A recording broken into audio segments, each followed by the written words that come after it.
How do I start this thing? Have you plugged the bloody USB in? Yeah, it's in. Nah, man, that's the wrong port. Oh, wait, it's flashing now. It's recording. Well, let's start this thing, fool! Hello, everyone. I'm Amelia. Hi, I'm Sam. Welcome to Ask the Duo podcast, a podcast where we get deep into those late-night, unfiltered conversations. We'll be discussing all things lifestyle, relationship, mindset, and more. Alright, let's get to it!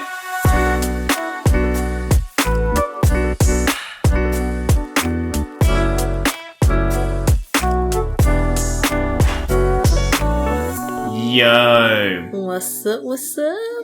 Welcome to the best podcast ever. Just G'ing it up. Take a seat with us. Um, Can you hear the pat? Take a seat, guys. Take a seat. Any seat. This discussion that we're going to really dive into has been an interesting one and has come up in the past amongst our friends and family and that sort of stuff. Which I thought it would be an interesting one to really dive into now. But identifying the one, as in identifying... Is there a real, this is the perfect person? Well, first of all, do you believe in the one? Like, is there the one for you? I don't think there is the one. I think that... So there's the two, and there's the a three, five, and there's a four. five. There's a five, you can have multiple. Who else are you seeing outside of me? There's plenty of other fishes in the sea. Nah, you ain't. You got this one goldfish in there. Oh shit! Alright, so you don't think there's... Well, I don't think there is the one, to be honest. Do you agree, or what do you? No, I agree that there isn't the one. But the reason behind me saying that is I feel like it's too harsh of a criteria to fit someone into one thing, because what your expectations is in finding a partner may or may not end up fitting in that criteria, and I feel like the harsher you are to have that person fit this criteria, the harder it is for you to settle and be like, okay, this is the one. Because if you're trying to make them to fit the 5 out of 5, you're not open to exploring, and then maybe you realize that this person who has a completely different personality actually fits you a lot better. So that's why I don't, in that sense, I don't think there's the one. Yeah, and I think that alludes to a pretty good point, because when you think about it, there are a lot of people out there who may say, hey, I'm struggling to find the one, or I'm struggling to find a partner or someone, to be with. And it really comes back to this, right? It's, as you mentioned, you can't... The harder you set the criteria, the harder it is for you to be okay. Well, yeah. And I mean, you can set a rough criteria, but there is realities of that particular criteria. You could make it realistic. Yeah, it has to be realistic and achievable in some way. You got to be able to know and understand that it, whatever it is compromise. Or was that the right one? Compromisable? Yeah, compromisable. No, hey, I'm ESL for life, guys. English. Yeah, no, I get what you mean. What I was going to explain it as, in the previous podcast episodes, I did say, I didn't have a criteria for you to work against. I didn't be okay, yep, day 1, you have hit this, first tick box. Okay, month 3, you have done this and this. So for me, how I found you, I think I do it a lot differently to how, specifically how people would have certain things that they would look for, which is not right or wrong. It's always good to have some sort of expectations or know what you want to find in a partner. But I think I did it backwards in terms of my experience, with family and stuff.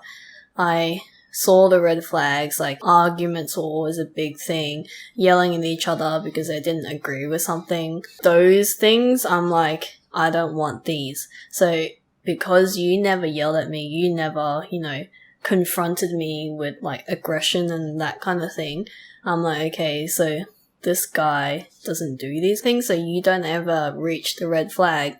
And then having similar values and morals, that's really helpful. So those are the things that's how I see it. You didn't Like, you don't have to be specifically, like, 180 centimeters tall. You didn't have to, like, have this certain job. Like, those things I think can be secondary or, like, may not even matter. But you didn't hit these red flag zones where I'm like, well, this guy is doing all these things that I don't like. Like, you didn't do that. And I'm like, okay, this is a really nice person to be with. I'm happy to be with him. He's funny and all that kind of stuff. So that's how I slowly over time grew into thinking that, well, not thinking, but also found the one, is because all these things start growing on you and you're like, I actually really like where this is going. I like this. I like how you treat me. Does that make sense? Yeah. So I think you, because of obviously family and that sort of stuff, it basically preset a condition that you obviously wanted because you experienced that shit in your family. So you're like, no, I don't want any of this shit. Yeah. As long as someone can be there that doesn't hit those conditions, I'm happy with that. Yeah. And it's not that I'm just being so loose with it and being like, anyone that doesn't hit that criteria, I'm going to be like, oh, yep, this guy's the one.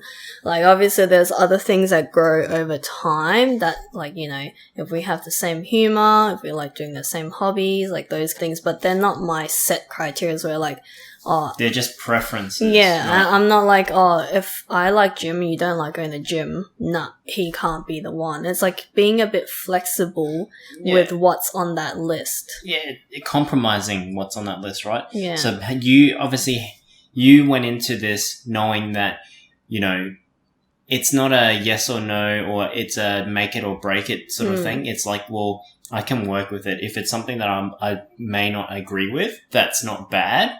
Then cool, I'll just work with it. Like, it's not really work with it. Like, I'm not just giving myself up or something that I believe in. It's just, there's a balance, right? Yeah, it's just like seeing if it's something that it grows over time and it actually ends up may actually be even better than what you expected. Like, it's just literally just having an open mind. Yeah. In that sense. Yeah, that's good. I guess for me, it's somewhat similar in the case where I had my preferences, but I was in a place in life where I was like, well, I'm open to work with certain things if, you know, this person doesn't meet these preferences or whatever it is, right? Yeah. So I was really open about working with someone to be... What? You have to scrunch up your face? Well, yeah, it's just my emphasis on those words. But only you could see how much he's emphasizing his words, like someone. Someone. But no, yeah, so as I was saying, like, I was happy to work with someone. Like, just anyone that I know that, you know, that is workable. Yeah. Like, for me, it's specifically morals and values like you, but someone that, I guess, really looks after themselves. There is more to it, but I'll go into that later. But, just in my time, during that time also, my life was kind of like, well, I'm kind of like, just chill about it. So obviously going into a relationship, it was always thinking long term. It was never a short term. I was never really a flingy. I never really thought about just fucking and then running. I think that makes sense too, because this is something that I asked you, like, not on the mic, but it's like, were your previous girlfriends similar to me? Because you know how some people might have a type, and I was just asking in that kind of term, like, were their personalities similar or they're different? And you told me they're all different. So that kind of shows how your criteria can be flexible, because you weren't set on one thing. But, you know, we might all both have the same values and morals, but their personality is a bit different. So that kind of shows 100%. how it's a bit different. Yeah, 100%. Yeah. So I guess now that you brought it up, like the past ex-girlfriends or whatever relationships, they've all been different in some way or form. Yeah. I think the biggest thing that sort of carries in each of them was more about morals and values. Yeah. Otherwise, they're all different. From appearance to personality, character. Yeah. It was all diverse. Yeah. If you do look at it. So just going the next level up, did you, like, I'm not trying to fish any answers out of you, but just for people to understand, how did you come to the conclusion that I was the one? Well, very much like how you were thinking in terms of like being open to work with that person, because I think all relationships should be like that. Yep. You're going into a relationship to work together as a team. And obviously there's going to be things that you either butt heads with or things just may not work. But it's about having the communication to talk about it. It's about you guys comprehending that we have to work together to basically achieve that same goal.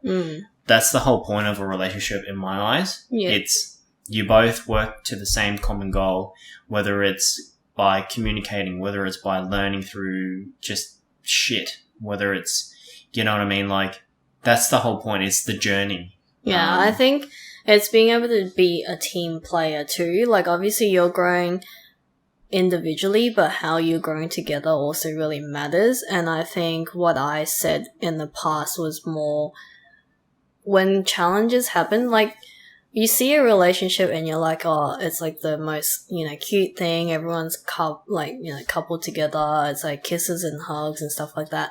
But outside of that, a relationship is actually work. Like, it's hard work because you're faced with challenges. And as much as you are similar in values and morals, your personality is different. So you might do something different to how I do it, or you might prefer to do this first and I like to do it second. It's all different. And rather than when you hit these challenges and you're like, no, I don't see this working. Like, for both of us, it's always like, okay, we don't like this, you don't like this, and I don't agree with how you do it. It's how do we come to a middle ground and make sure this works for us in a relationship, rather than being, nah, I give up. This is not for us. This is not for me. Yep. And that's how I ended up defining it as, like, you're the one, because it was never a give up kind of situation. It's always continuing to dig into the problem and how to solve it. And it's never, that's it kind of thing. Yeah. And do you think that your identifying the one has changed in the previous years? Like, say if you were 18, do you think that was different? Like, it's hard for me to answer because I never saw a thing as the one, and I've never had a criteria of the one. So if you ever ask me what it was, I don't have an answer for you because I never had one. Yeah, and I think the reason why I asked this is because I feel that a lot of females at that time, or at that age more so, is, well, I have a criteria. I want a guy. They have expectations. Yeah, they've got expectations of a partner or a boyfriend. It's like, oh, he's got to either be tall, he's got to be handsome, he's got to have money, he's got to be smart. You know what I mean? Like, it's totally fine. Like, if that's something that is important to you, then it's important to you. But to me, that's not my So you're priority. saying you didn't have any of that? Well, like, time? apart That's what from I'm me trying to get at. saying in the last episode, like, I prefer Asians only because I can connect with them. So I guess that's the one criteria. It's like, I do prefer having an Asian partner. So yeah, that's probably the only thing. But if it's anything in terms of, height or what they look like, what they have as a job or that kind of thing, I don't have anything of that. Like, nothing. Yeah, I think it also comes down to maturity and experience too, because when I was 18, well, I didn't really know shit. So So did you have a criteria? Like, not criteria, but the one list? I had no criteria. I was more trying to figure out myself. Yeah. Like, I was really more focused on self-development rather than, I guess, a partner. Yeah. So, I guess where I'm trying to get at is I never really defined a criteria or a checklist. Like, I never said, oh, I need to have a hot girlfriend. I need to have someone that's Filipino or white or. But was there anything that that was like more personality, like they need to be independent and that, and then did you add on to that list over time or change something in that list or? I think I had maybe one preference where it was like, they had to be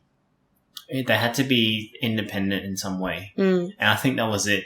And then obviously, over time that changed, right? So when I was 18, there was definitely no real criteria. And I think it was just the headspace and the maturity level of me at that time. It was more predominantly focused on me as a person, rather than me in relationships and girls. Yeah. So I guess where this can lead to is basically, you know, the time and the experience has really molded that category or that checklist. So, like, kind of created or added to that checklist over time, like, as you understood more into what you want in a relationship. 100%. And I think time and experience is what will dictate what you expect and what you want. Because you, as an 18-year-old, you're not going to know shit. You're fresh to reality because you've just come out of high school and it's a big slap in the face because now you're an adult. 2, now you have to work and earn your own money. And 3, you're forced to go out there and do shit yourself. Yeah. But at the same time, there's a lot of people who actually date during high school. Like, we won't get into that because that's a whole other side of it. But that's different. Yeah. But I also feel that, you know, even if you were dating in high school, different. It's different. And 2, you're immature as fuck. You didn't know shit back then. But there are some people who can be really mature for their age. Like, of course. Even at 16, they're like thinking on a whole new level. Of course. And look, I'm not denying that, but you know, 95% of kids out there are probably more focused on themselves at school rather than, you know, that.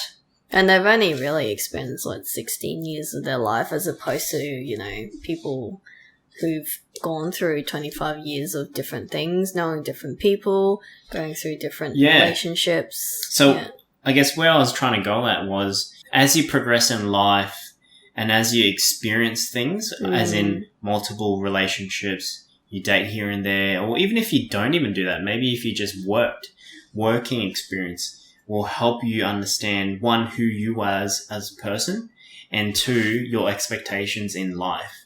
And I think those things will ultimately help you basically categorize and have a preference or a checklist of what you ultimately want.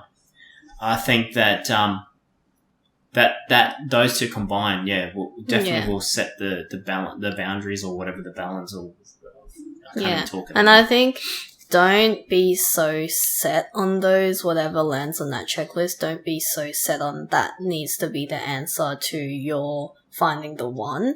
Be open and be flexible because, like, this applies to everything in life. Like, if you think about it, the more expectation you have with something, the more disappointed you are because you had such high expectations for this meeting it.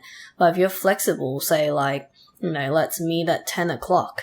Or if you say let's meet around 10 o'clock, and then obviously, like, this will get annoying, like, for some people, but if it's just a casual meet up and hang out and say that person rocked up maybe 10 minutes late, but your expectation was that person had to get there at 10 o'clock. So you would get disappointed. You're like, why were you late?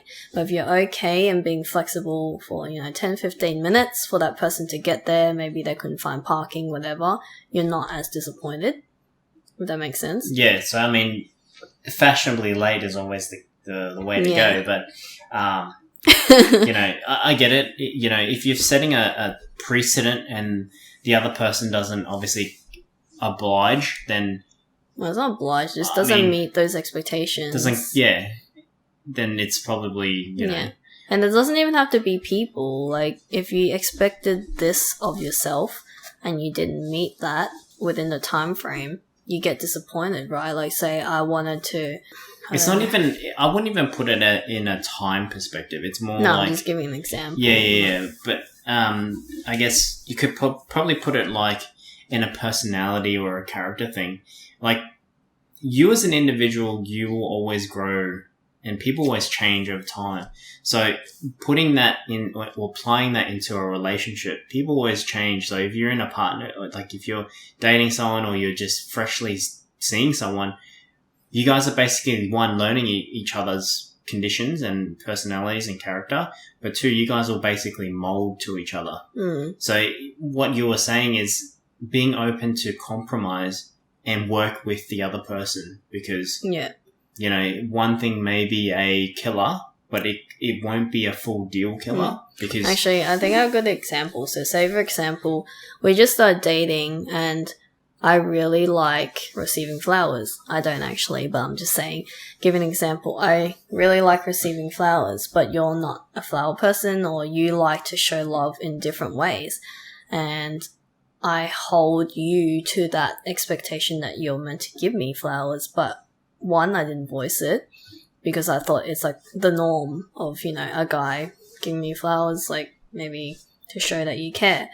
So if you hold that expectation so highly and then I'm like, nah, he's not the one.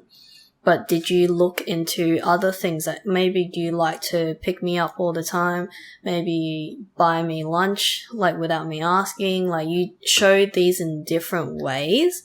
So don't hold that expectation so high just because he didn't buy you flowers. He's actually shown you love in other ways. So it's finding other ways where you think, yeah, this guy is actually really caring. Like, just because he didn't buy you flowers, which is what you expected, doesn't mean he's not caring. And this applies to people who are just starting off and looking for a partner, because obviously when you're looking, even in a fresh relationship, you guys are still figuring each other out in terms of whether you guys can work with each other, whether this other person is really the one. To sum it up, you know, you can have criterias of finding the one. Criterias can grow and evolve over time depending on your experience and what you have, relationship experience or work experience and just life experience in general.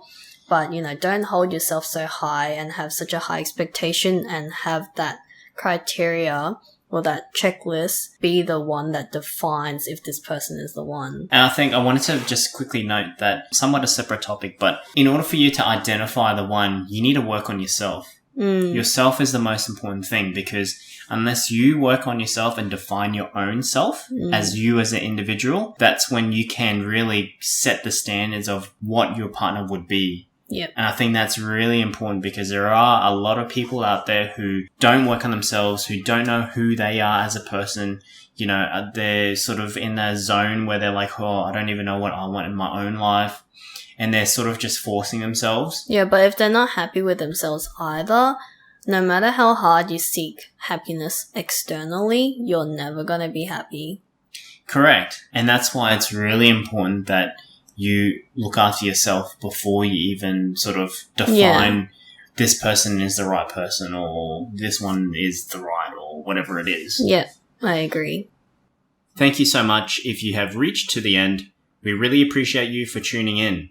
And if you like what you hear, please share it with your friends or family and subscribe to our podcast on whatever platform you are listening to.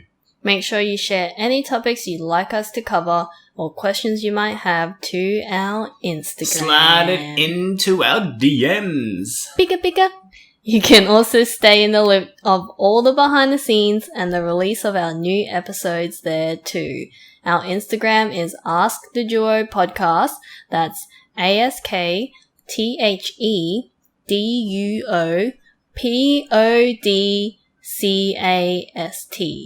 Man, feels like I'm in a spelling bee competition right now.